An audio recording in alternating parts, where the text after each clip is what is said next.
बिस्मिल्लाहिर्रहमानिर्रहीम। केमिस्ट्री में हम कंटिन्यू करते हैं fundamental particle of an atom and modern atomic theory. Last class में हमने जॉन डाल्टन एटॉमिक थ्योरी को पढ़ा था। हम चैप्टर कर रहे हैं एटॉमिक स्ट्रक्चर। जॉन डाल्टन की थ्योरी हम पढ़ चुके थे। प्रीवियस लेक्चर देखते हैं। देखिए, हमने इससे पहले क्या पढ़ा था, what is an atom, atom की हिस्ट्री पढ़ी थी। फिर हमारे पास हमने जॉन डाल्टन की थ्योरी पढ़ी थी। अब थ्योरी पढ़ी थी, उसके पॉइंट पढ़े थे, और अब हम आ गए fundamental particles of an atom and modern atomic theory.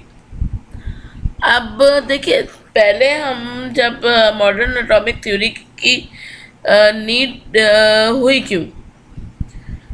John Dalton was an English scientist और उसने बड़ी सक्सेसफुल थ्योरी दी थी 1808 में। मगर कोई दूसरा काम जब भी आता है ना किसी पे, कि जब उसमें कुछ एरर्स रह गए हों या मॉडिफिकेशन सब होती ही रहती हैं। तो अब डाल्टन की थ्योरी में क्या क्या ज़रूरत थी जिसकी वजह से हमारे पास मॉडर्न एटॉमिक थ्योरी आई। तो हम ये कहेंगे कि जो डाल्टन की थ्योरी थी उसमें इसने पॉइंट दिया कि atoms are made up of small indivisible indestructible particles called atom. ठीक है। अब देखिए, हमारे पास इसका आंसर तो हम सबको ही आजकल के ज़माने में पता है कि हमें पता है कि 3 मेजर कंपोनेंट्स कौन कौन से मौजूद हैं एटम में। फर्स्ट पॉइंट के आंसर में अगर मैं लिखना चाहूँ तो मुझे ये समझ में आता है कि एटम में तो इलेक्ट्रॉन भी है,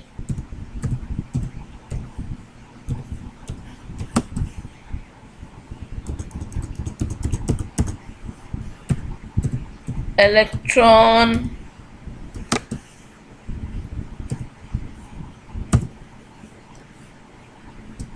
प्रोटॉन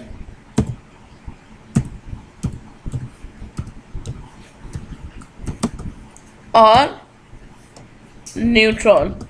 3 बेसिक फिर याद रखिएगा इस बारे में, क्योंकि आगे चल के आपको और भी बेसिक और भी पार्टिकल्स नज़र आते हैं।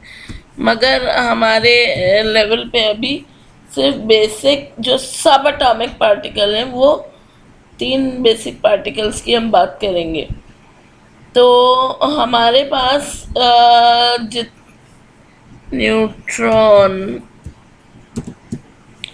अच्छा जनाब, तो Dalton atomic theory assumes that atoms of an element are indivisible and that no particles smaller than atom exist।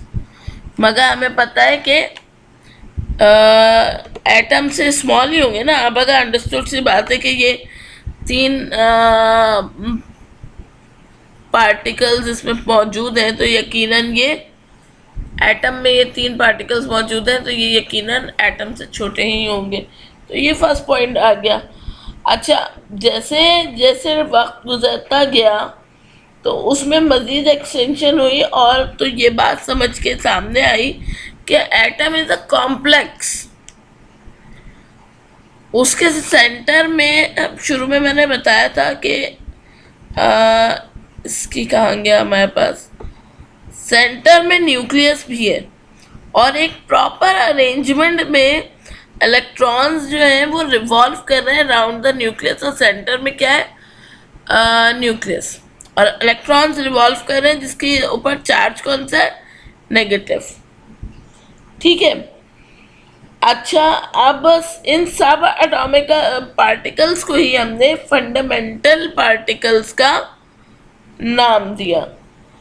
These are electron, protons and neutrons। अब एक और अगर हम पॉइंट की बात करते हैं डाल्टन साहब का, वो क्या था, Dalton's view that all atoms of an element have the same mass.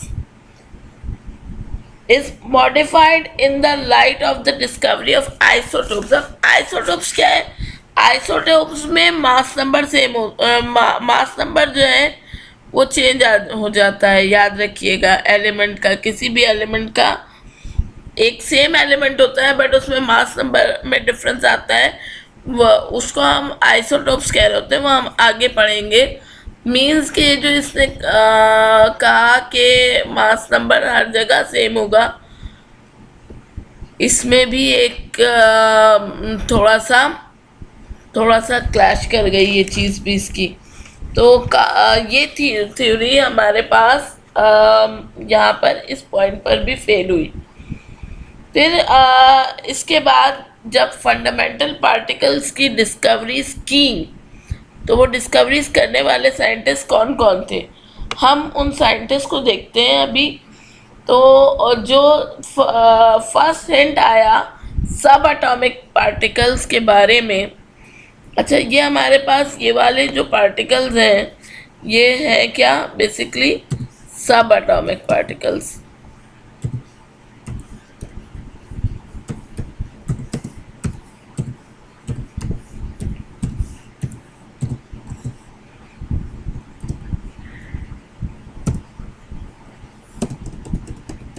अच्छा, और सब एटॉमिक पार्टिकल्स में जो फर्स्ट हमारे पास हिंट आया वो आई का जनाब, वो फर्स्ट हिंट आई के डिस्कवरी ऑफ इलेक्ट्रॉन्स के बारे में 1832 में. कब आया जनाब? 18 in first discovered in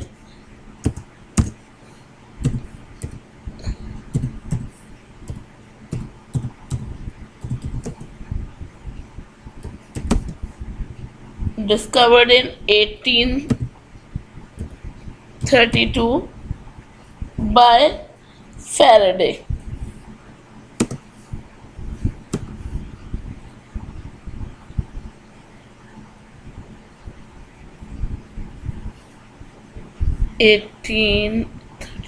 by Michael Faraday.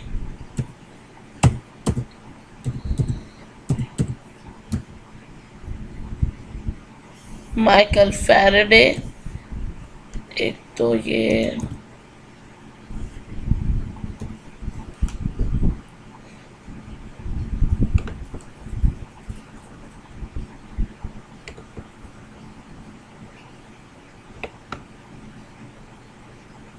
Michael Faraday, और दूसरा साइंटिस्ट कौन है जनाब इसके साथ? William crooks.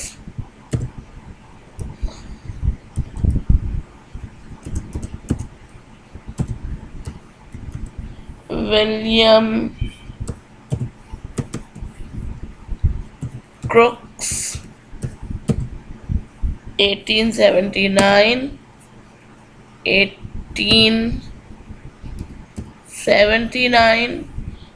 and J.J. Thomson in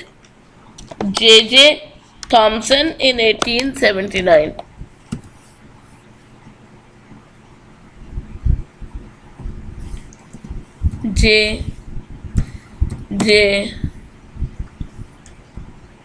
हाँ जनाब, J.J.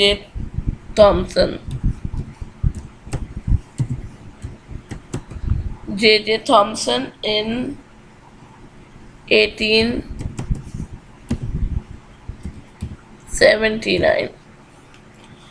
अच्छा, ये तो थे इलेक्ट्रॉन की डिस्कवरी में ना. अब second subatomic particle proton was identified and isolated by Goldstein and Goldstein, a German scientist, in ये कब हुआ? in 1886 में by Goldstein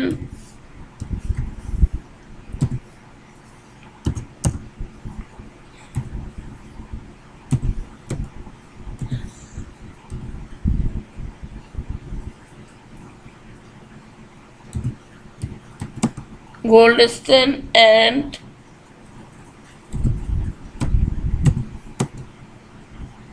in 1919 by Rutherford.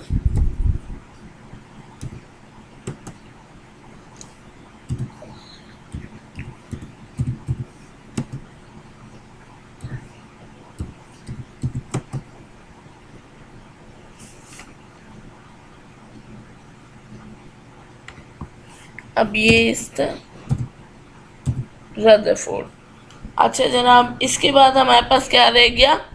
Finally an English scientist James Chadwick. इतने मुश्किल नाम है, मुझसे तो बोले भी नहीं जाते। इन्होंने कब किया न्यूट्रॉन को? 1932 में। जेम्स चैडविक, हाँ भाई, JAMES, James, CHAD Chadwick. James Chadwick in 1932 ये डिस्कवरीज हुई। अच्छा अब देखिए, ये बहुत इंपॉर्टेंट है, साइंटिस्ट के नाम के नेम्स, इनका सारा ये आपके फिल इन द ब्लैंक्स वगैरह में आते हैं। कोशिश की है कि MCQs की तैयारी हो जाए। अब और डाल्टन एटॉमिक थ्योरी से भी कंपेयर करके बता दिया कि मॉडर्न एटॉमिक थ्योरी की ज़रूरत क्यों पड़ी। आज की वीडियो यहीं तक के लिए रखेंगे हम। इसके बाद नेक्स्ट क्लास में पढ़ेंगे हम discovery of electrons bye J.J. Thomas, और रदरफोर्ड का एक्सपेरिमेंट पढ़ेंगे।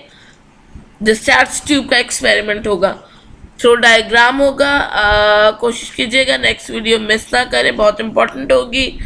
आज तक के लिए अल्लाह हाफिज़। वीडियो को लाइक करना और सब्सक्राइब करना मत भूलिएगा।